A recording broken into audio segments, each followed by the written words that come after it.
en la situación en la que realmente el estudiante lo haga. Para la entrega de un reforzador, ¿no? Lo que estamos haciendo nosotros es anticiparle a la persona que en un determinado momento va a poder hacer todas aquellas actividades que en este caso quiere hacer, le motivan a hacer, que es utilizar los juegos del patio y poder meterse al tobogán, ¿ya? Luego, para usar el tobogán, todos tienen que hacer una fila, ¿no? Entonces, es una regla o un paso que en este caso se ha establecido, ¿no? El poder elaborar una fila.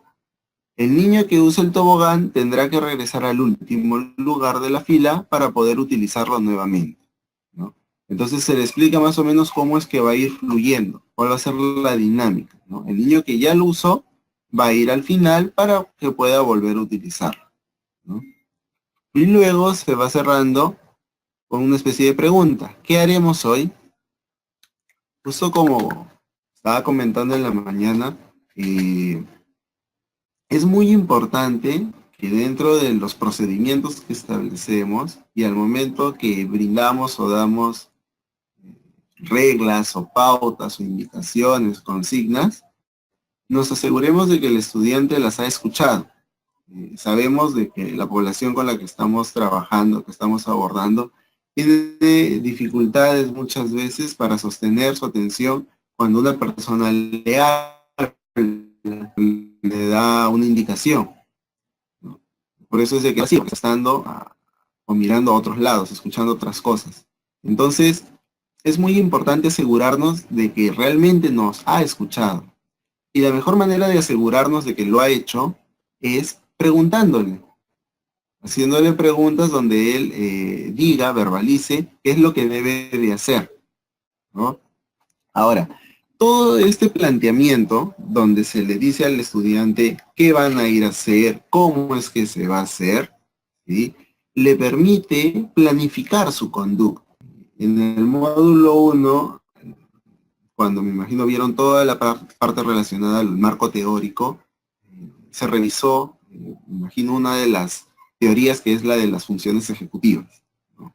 Esta teoría nos plantea de que estos estudiantes tienen dificultades para poder utilizar estas habilidades, ¿no? Que son la planificación, que son la oración, que es el control inhibitorio, ¿sí? Tienen dificultades. Por ejemplo, la planificación, para planificar lo que van a hacer, ¿no? Es decir, establecer una serie de pasos de qué tienen que hacer. Y por eso fallan en el intento. Hacen una cosa y como no lo han planificado, se ponen a hacer luego otra, y luego otra, y van respondiendo a los estímulos del entorno. Entonces, cuando yo al estudiante con TDAH le detallo qué es lo que espero que haga cuando llegue a un determinado ambiente o lugar, justamente le estoy enseñando cuál es ese conjunto de comportamientos que él debe de realizar en ese. Entonces, vamos viendo, ¿sí?, y que son importantes tener presentes cuando vamos a diseñar nuestro programa de intervención, ¿sí?, que es todo lo que está en la unidad número 1, ¿no? Aspectos o criterios que no debemos dejar de pasar por alto, ¿sí?, y que es fundamental que estén y que lo veamos. Uno, que se vea cómo de la dificultad se va aterrizando en la solución, ¿no? De la dificultad yo llego a una solución, ¿sí? Y es una solución concreta, medible, palpable, observable, ¿no? No es, disminuir sus niveles de impulsividad, ¿no? Es muy genérico, ¿no? ¿A qué me refiero con disminuir? ¿Cómo lo voy a disminuir, no? No queda claro. Pero si yo lo entiendo como, esperar su turno haciendo una fila, entonces es algo sobre lo que yo puedo actuar, ¿no? Entonces, ¿qué debe de estar y qué debo de tener siempre presente en términos metodológicos al diseñar mi programa de intervención? Que esté identificada de manera clara la necesidad, la dificultad, de manera concreta, entendible por todos y que no esté sometido a interpretaciones. Un conjunto de estrategias que yo las divido en dos.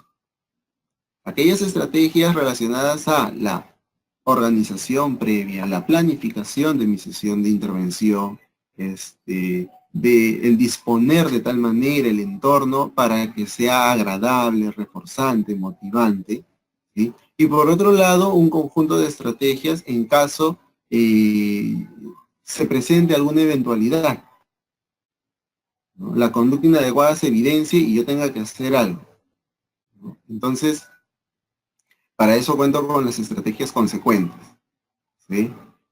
Este plan de acción, o mejor dicho, todo este esquema, se transforma en un plan de acción, ¿no? En un procedimiento que me va a permitir justamente dar respuesta a esa necesidad que tiene el estudiante. Y en cualquiera de los ámbitos, ¿no? Acá, bueno, hemos elegido uno de impulsividad. Hasta ahí quisiera saber si hay alguna pregunta, alguna duda en la cual ampliar para poder continuar. Estamos viendo los aspectos necesarios o fundamentales que debe de tener nuestro diseño o nuestro programa y que hay que tener en consideración al momento de diseñarlo, estructurarlo, ¿no? No sé, Jacobo, si me ayudas a ver con la participación de los Eh, chicos. Bien, Alejandro, voy a revisarla si hay alguna pregunta. Bueno, Alejandro, aquí hay algunas preguntas. Hay una sola que han planteado, digamos, relacionado al tema. ¿Cómo identificar el reforzador adecuado? Dice aquí, esta pregunta lo hace la profesora Consuelo Inés Álvarez. Para poder identificar, gracias Jacobo, un reforzador, necesitamos observar, aprender a observar y aprender a involucrarnos con el estudiante, ¿sí? Esto va a ampliar esto muy importante, ¿sí? Por ejemplo, para que al estudiante le resulte reforzante, motivante, ¿no? Realizar alguna actividad, yo necesito justamente generar en él experiencias agradables, en este caso de aprendizaje, ¿no? Para ello yo hago uso de sus intereses, es decir, de lo que en términos técnicos se denomina reforzador. Todos tenemos reforzadores, ¿no? Ahora, existe una clasificación para los reforzadores, ¿no? Existen los reforzadores tangibles, los reforzadores comestibles, los reforzadores sensoriales, ¿no? Y los reforzadores sociales. Entonces, un reforzador social es todo aquel que un estado de placer, de bienestar, de agrado, en algún tipo de interacción social, ¿no? Se entiende, ¿no? Entonces, cualquier tipo de interacción que le genere un estado de placer, un estado de agrado a la persona, se puede considerar como un reforzador social, ¿no? Un reforzador tangible es aquel que, objetos en general, ¿no? El celular, la tablet, los videos, el carro, la muñeca, ¿sí? Juguetes, depende de la edad, ¿no? En algunos será ropa, ¿no? Si son más grandes o son adolescentes. Ahora, reforzadores comestibles, alimentos y bebidas, ¿no? Sólidos y líquidos, ¿no? Comidas, papitas, tacu-tacu, ají de gallina, lomo saltado. Y los sensoriales, ¿no? Que hace referencia a todos aquellos objetos que pueden generar una serie de experiencias privadas, ¿no? Agradables. Por ejemplo, un juguete o una canción, ¿sí? Que puede pues, despertar en nosotros cierto nivel de activación en nuestros sentidos y qué sé yo. Ahora, estas son las clasificaciones, ¿no? Una pequeña taxonomía. Pero si yo quiero identificar cuál es el reforzador de una persona, yo tengo que observarlo, ¿no? Si al niño, por ejemplo, cuando está mirando al aire o a la nada, al vacío, y deja de copiar de la pizarra, yo le pregunto, ¿en qué piensas? Ah, en Pokémon. Entonces yo sé de que Pokémon es un interés para ese estudiante. Entonces puedo plantearle, ¿qué te parece si terminas de copiar y luego te doy un tiempo para que dibujes, o te doy una hoja para que dibujes algo sobre Pokémon? Entonces yo tomo ese interés, ¿sí? Y lo utilizo para reorganizar su condición, ¿no? Ahora, para yo enterarme de que le interesa Pokémon, ¿qué hice? Le dije, oye, Pedrito, ¿no te distraigas? No. Me acerqué, le pregunté en qué estaba pensando, qué estaba mirando. Con su respuesta, yo pude identificar un posible reforzador. ¿Por qué? Porque es un posible tema de interés. Si está pensando en él, es obvio deducir eso, concluir eso. Entonces, yo poder identificar el reforzador no solamente basta con observar, sino con también saber involucrarme o acercarme al estudiante. Y sobre todo al estudiante con TDAH, una gran cantidad de repertorios conductuales impulsivos e hiperactivos, los cuales lo hacen muchas veces, vamos a ponerlo así, desagradable en la interacción.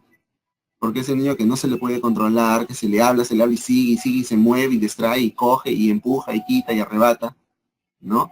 Entonces, de por sí es complicada su situación, ¿no? Y eso pues hace de que a veces sea un poco difícil trabajar con él o con ella, ¿no? Entonces, es muy importante el tema de también tomar perspectiva, saber diferenciar el hecho de que el estudiante es así porque así ha aprendido, o sea, así se han ido intensificando en sus interacciones.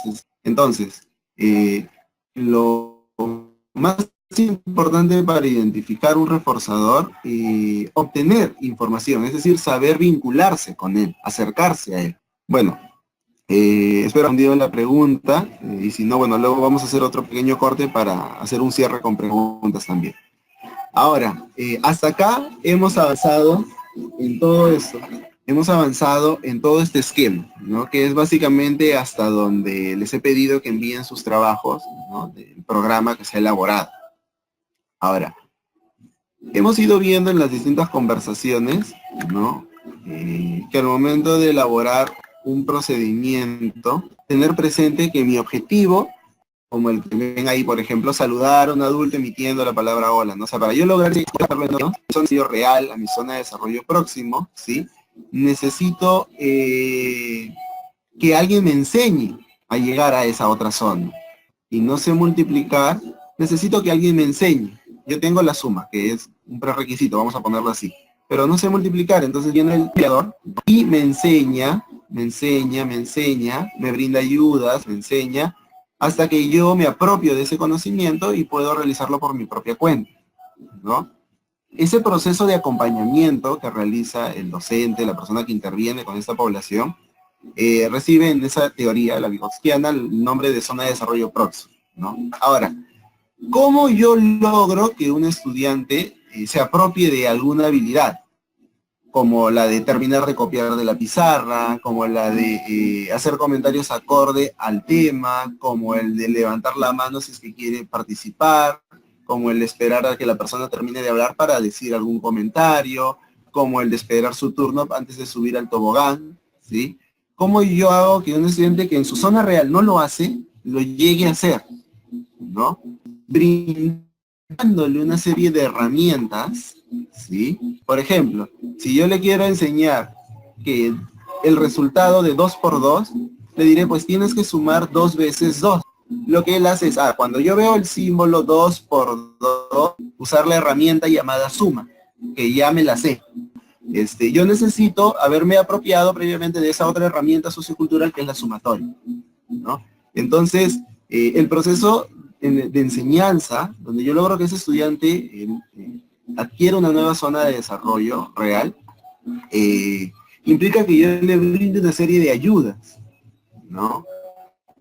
Ahora, esas ayudas, ¿sí? Se clasifican en dos, ¿ya? Todo ese conjunto de ayudas, como por ejemplo, coge un lápiz y un papel, ¿no? O sea, si no lo puedes hacer en la cabeza, en la mente, ¿no? Coge un lápiz y un papel, ya, esa es una ayuda, por ejemplo, ¿no? Utiliza una herramienta sociocultural para resolver esta operación. Entonces, según hacia dónde se direccione el tipo de ayuda, se van a poder clasificar en ayudas asociadas a la respuesta y ayudas asociadas al estímulo. Las ayudas asociadas a la respuesta son todas aquellas ayudas que nos van a permitir tener un control directo sobre la conducta de la persona. Por ejemplo, una ayuda verbal sería las típicas indicaciones o instrucciones, ¿no? Marca las caritas felices, ¿no? que puede estar escrita en la hoja de una ficha de trabajo, ¿no? Que es una ayuda porque le indica a la persona qué es lo que debe de hacer, ¿no? Otra ayuda verbal pueden ser las instrucciones verbales, ¿no? Como por ejemplo, siéntate, mira tu hoja, levanta la mano, ¿sí? Son ayudas, ¿por qué? Porque justamente le permite a la persona, a través de ese recordatorio, evocar o realizar la conducta adecuada. Si yo quiero hacer de que toque la puerta, ¿no? Entonces le cojo la mano y se la llevo hacia la puerta, ¿no? Para que la pueda tocar. El modelado, que es mostrar, dar justamente un modelo para que la persona lo realice, ¿no? El uso de gestos, ¿no? Estirar la mano en señal de detente, ¿no? En señal de espera, ¿sí? Imagínense un estudiante que viene corriendo al salón, entonces yo a la distancia estiro la mano, ¿no? O y él detiene su marcha, ¿no?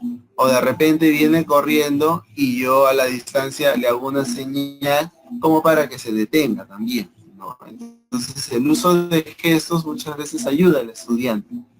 Las pistas visuales y las pistas textuales, ¿no? Son pistas, son ayudas que justamente buscan tener un control directo sobre el tipo de comportamiento que debe de realizar la persona, ¿no?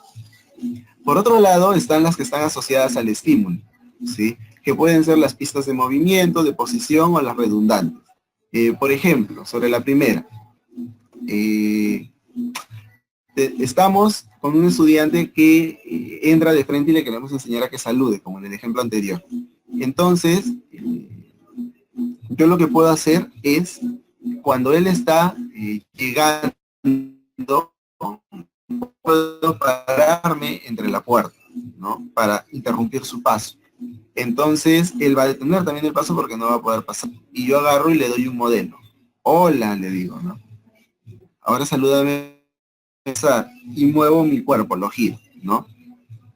Al día siguiente así, y así, y así, lo voy trabajando, ¿no? Va a llegar un día donde él va a venir y yo me voy a quedar ahí parado y ya no le voy a saludar, sino que voy a esperar a que lo haga. Probablemente pase unos segundos y él dirá hola, y yo hola, y me volveré para que él pueda pasar, ¿no? Entonces, ¿yo qué he hecho en ese proceso? Yo he retirado el modelo, ya no le digo hola, sino que ahora espero que él lo diga por iniciativa, por así decirlo, ¿no? Pero realmente no es una iniciativa la que él tiene, ¿no? No es que sea espontáneo el hecho de que él salude. ¿Qué ocurre realmente? Que yo he establecido un contraste con mi cuerpo, ¿no? El estudiante llega y yo estoy parado en la entrada y le interrumpo el pase. Ahora, lo otro que quiero rescatar de esto, de qué tipos de ayudas, sí, que se le da al estudiante, es el hecho de que ha habido todo un proceso de retiro de ayudas. Porque primero había una ayuda de tipo de modelado, donde yo le decía hola, él lo repetía y yo lo dejaba pasar, ¿no? Pero luego yo he retirado el modelo. Es decir, yo he retirado un tipo de ayuda, en este caso una ayuda asociada a la respuesta, ¿no? Pero bueno, yo he retirado un tipo de ayuda, ¿no? Y eso es otro de los aspectos que es muy importante que se tengan en consideración cuando hacemos el proceso de intervención, ¿no? Cuando nosotros vamos a empezar a utilizar estrategias para ayudarlos con su memoria, con su atención, debemos de tener presente de que vamos a tener que darles ayuda, de que al terminar todo ese proceso que se da en la zona de desarrollo próximo, el estudiante llegue a la zona potencial valiéndose por sí mismo. Es decir, haciendo su aprendizaje o dominando el aprendizaje, ¿no? Es más, llevándolo a su vida cotidiana, ¿no? Es lo que antes se hablaba bastante de los aprendizajes significativos, ¿no? O sea, de que no solamente quede como algo que, me lo memoricé, ¿no? O me lo hicieron repetir, sino que lo llevo y es un objetivo funcional también, ¿no? Eso es lo otro que es muy importante tener presente, ¿no? Pero bueno, entonces, cuando yo tengo mi objetivo, ¿no? ya tengo mi procedimiento elaborado, también debo de preguntarme, ¿y qué tipo de ayuda le debo de dar? ¿No? Saludar al ingresar al aula de forma espontánea, bla, bla, bla, bla, ¿no? Ya. ¿Qué tipo de ayuda debo de usar? ¿No? Entonces, lo primero que me debo de preguntar es qué tipo de conducta es, ¿no? Si es una conducta, ¿no? Ya, si es una conducta verbal, yo podré quizás darle una ayuda física para que él diga hola, es decir, voy a coger su boca, su laringe, ¿no? Y se la voy a articular de tal forma que le voy a hacer emitir ese sonido, no. ¿Qué tendría que usar?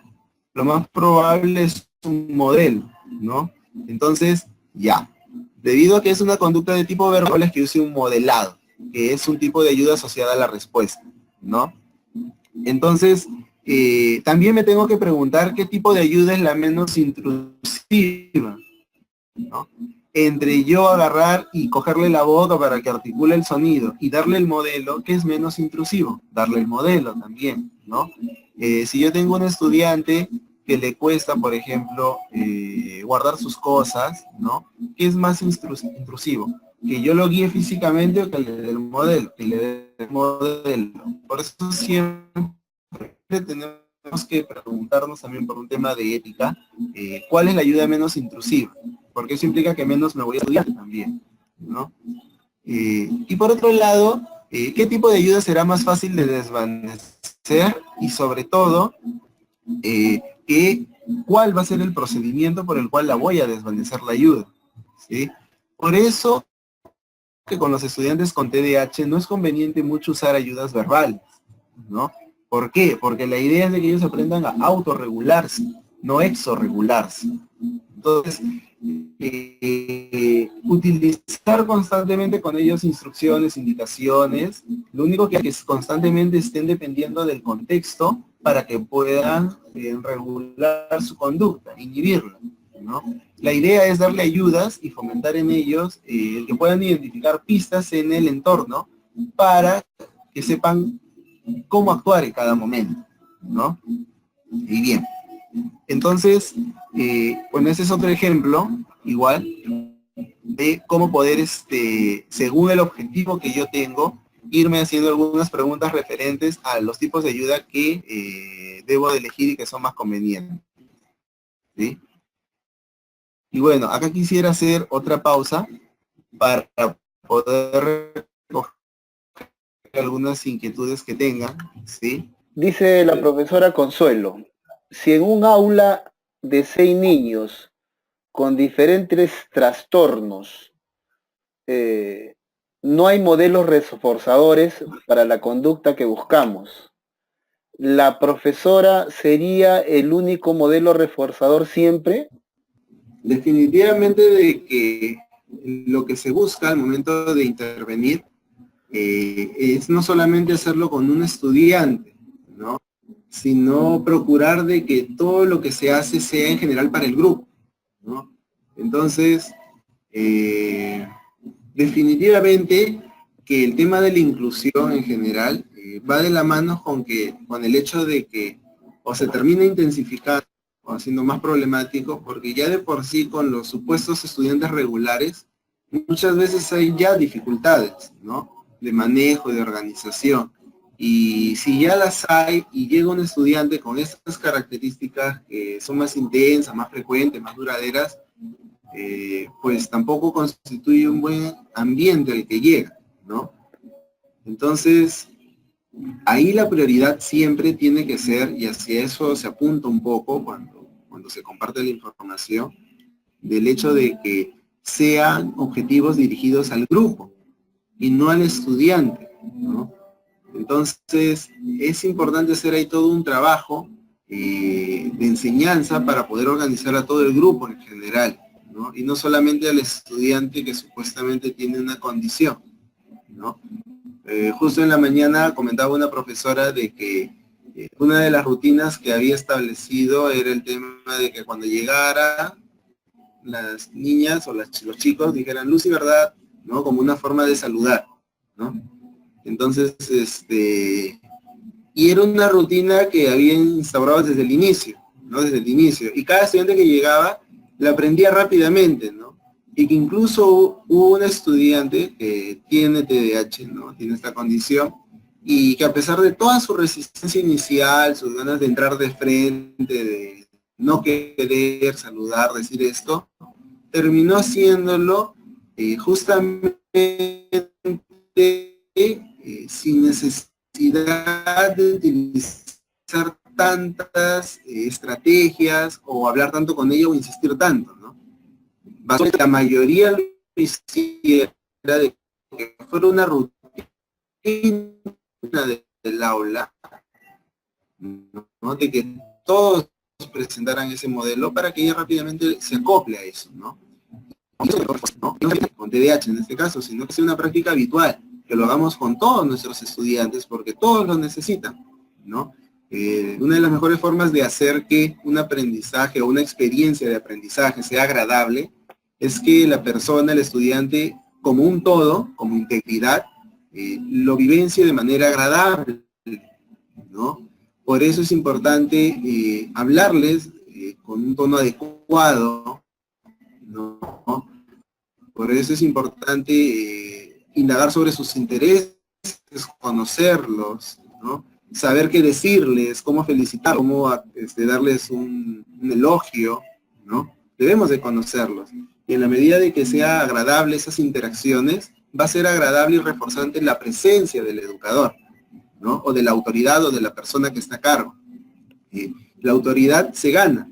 No es algo que se impone levantando la voz, o amenazando, o anotando en la agenda, o sancionando, ¿no? Porque actúa el estudiante en base pues a castigos, ¿no? A miedo, ¿no? Y no debe ser así, ¿no? El estudiante debe hacer las cosas porque reconoce la autoridad y respeta a la persona.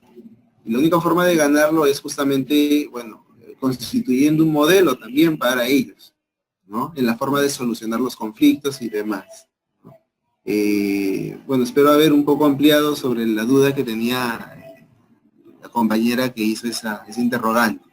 Y bueno, ahora quisiera pasar un poco a explicar las actividades, ¿sí? Vamos a desarrollar. Okay. A ver, vamos a pasar entonces a ver lo referente a las actividades. Y lo relacionado a la actividad número 1, ¿sí? Y es algo relacionado a la participación en el foro, ¿sí? A ver, la idea es un poco de que puedan mencionar un ejemplo de cómo utilizar la enseñanza en contextos cotidianos haciendo uso de los conceptos que están en los puntos A, B y C en la unidad 1 de la lectura del módulo 5, ¿sí? En el módulo número 5 hay dos partes, la unidad 1 y la unidad 2, ¿no? La unidad 1, hay algunos criterios generales que no debemos de descuidar cuando hacemos referencia a diseñar un programa de intervención, ¿sí? Ahora, entre los conceptos que se manejan ahí, se habla, por ejemplo, del aprendizaje incidental, ¿sí? Que es el uso de contextos cotidianos para que el estudiante pueda generalizar un aprendizaje. Ahora, en la lectura se detallan 4 conceptos, ¿sí? Que nos ayudan a organizar un aprendizaje en un contexto cotidiano. Entonces, quisiera que pongan un ejemplo sobre cómo mejorar la atención, ¿sí? De un estudiante utilizando en ese ejemplo los conceptos A, B, C y D que están en la lectura, ¿no? Por ejemplo, uno de los conceptos es de dotar intencionalidad a los aprendizajes, ¿no? Otro es el de generar oportunidades de aprendizaje. Otro concepto, el C, es el de reforzamiento, ¿no? Entonces, la redacción o el ejemplo que elijan puede tener un esquema como el siguiente. Ya. Juan constantemente no termina de copiar de la pizarra, ¿no?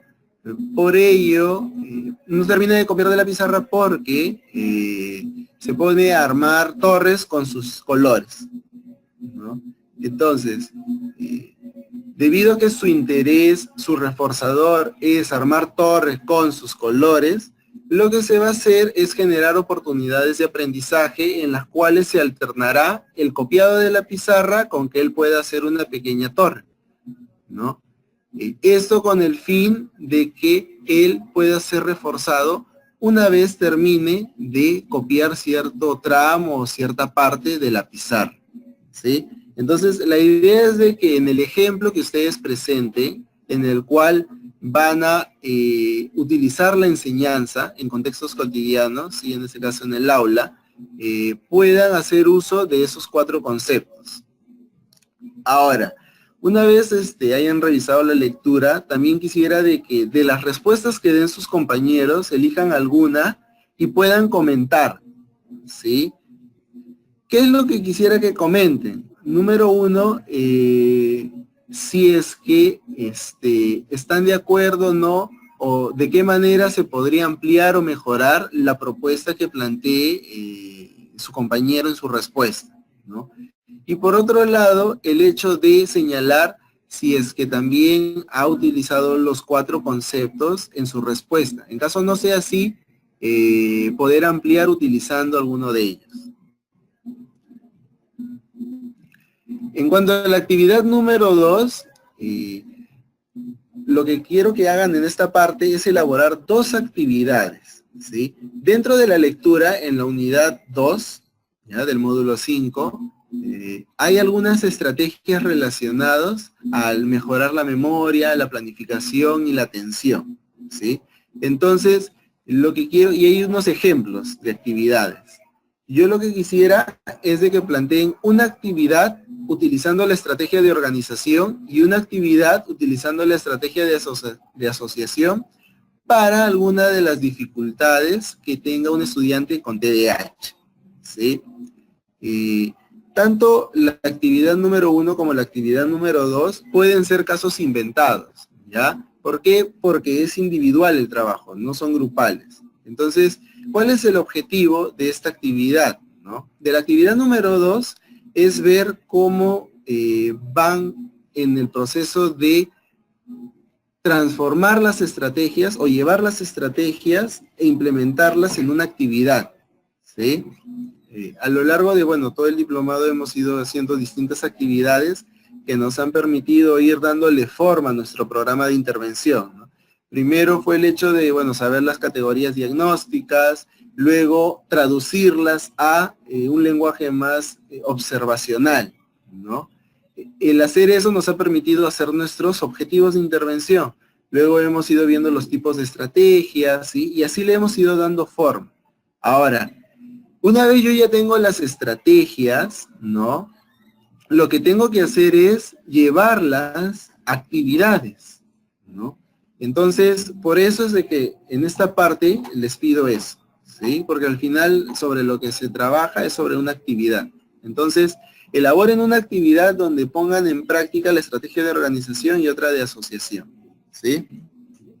Y el último trabajo es presentar un díptico. Es un díptico informativo, ¿sí?, con todas las estrategias que están señaladas en la unidad 2 de la lectura del módulo 5, ¿sí?, dirigido a padres, ¿ya? Entonces, quisiera que presenten el concepto estrategia de organización, lo presenten en palabras entendibles para el padre y pongan ejemplos de qué podría hacer el papá para poner en práctica esa estrategia en la casa, ¿no?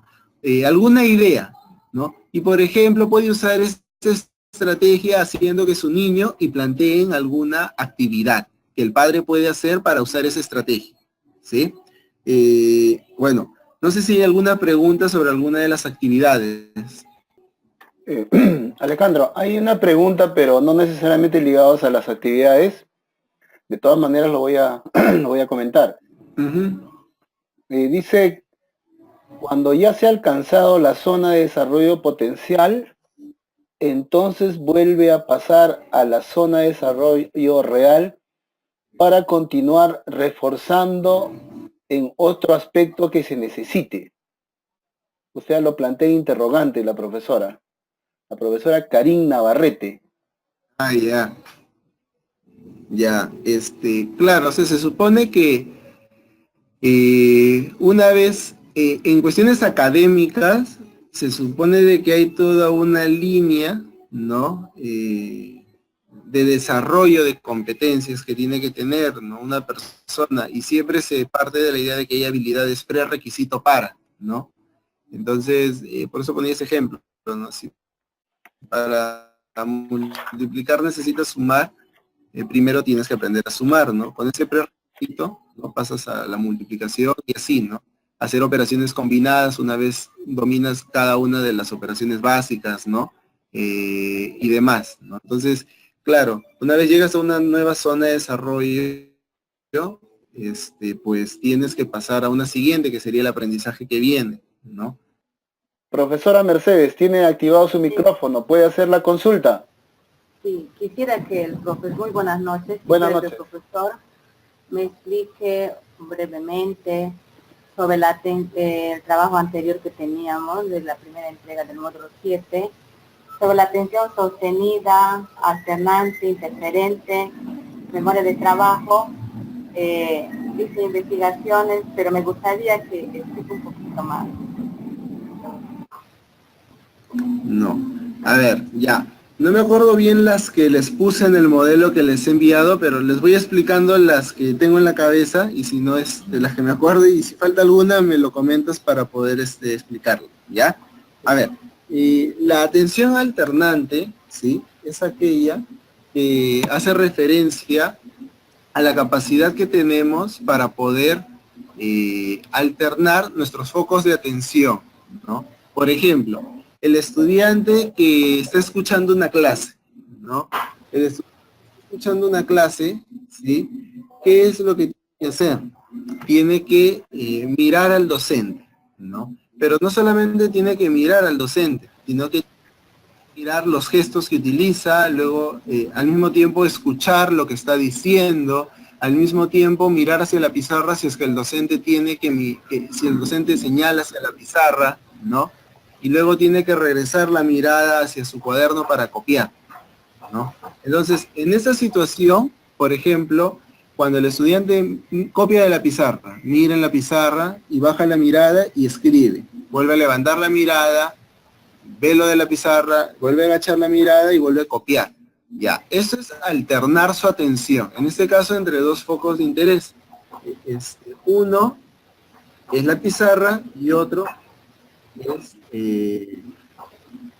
su cuaderno, ¿no? Pero ¿qué pasa con el estudiante con TDAH?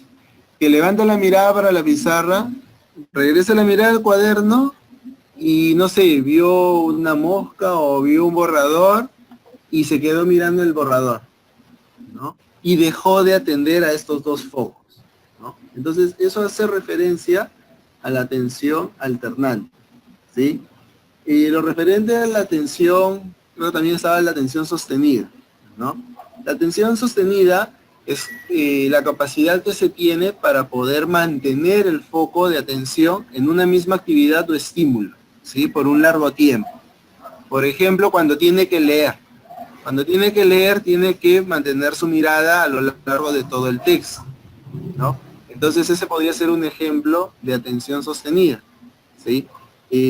¿Cuál más está? Si la tienes ahí, ¿me puedes decir otra? Decía sobre la atención sostenida, y alternante, interferente y memoria de trabajo. Ok, ya. Atención interferente, debe ser conducta interferente, si mal.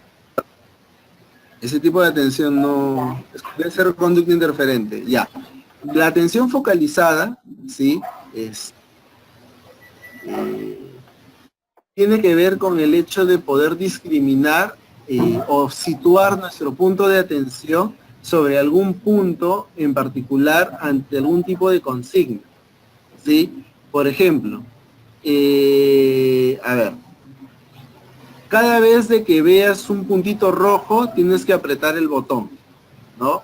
O estos juegos que cada vez que sale un muñeco tengo que darle con el martillo, ¿sí? También tiene que ver con centrar justamente el concepto de conducta interferente hace referencia a todo comportamiento que interfiere con el desarrollo de alguna actividad. Por ejemplo, si se está explicando una clase y alguien se ríe o alguien se para, es una conducta interferente porque distrae, corta con el hilo de la clase y demás. Entonces, cualquier comportamiento que interfiera con el desarrollo de una actividad es una conducta interferente. Y el concepto de memoria de trabajo hace referencia a la capacidad que tenemos para retener información y poder manipularla en nuestra cabeza, en nuestra mente, como se dice, ¿no? Si yo te digo cuánto es 2 por 2 y tú me dices 4 sin necesidad de usar una calculadora o un lápiz, un papel, estás usando tu memoria de trabajo. ¿Por qué? Porque retienes la información gráficamente en tu cabeza, ¿no? 2 por 2. Y luego ejecutas una operación con ellos, ¿no? O evocas el recuerdo de la tabla de multiplicación si es que te la has memorizado. Pero tienes que mantener la información suspendida, ¿no? Para operar con ella, ¿no? Entonces, a eso hace referencia la memoria de trabajo. Eso sería todo sobre la clase del día de hoy, ¿sí?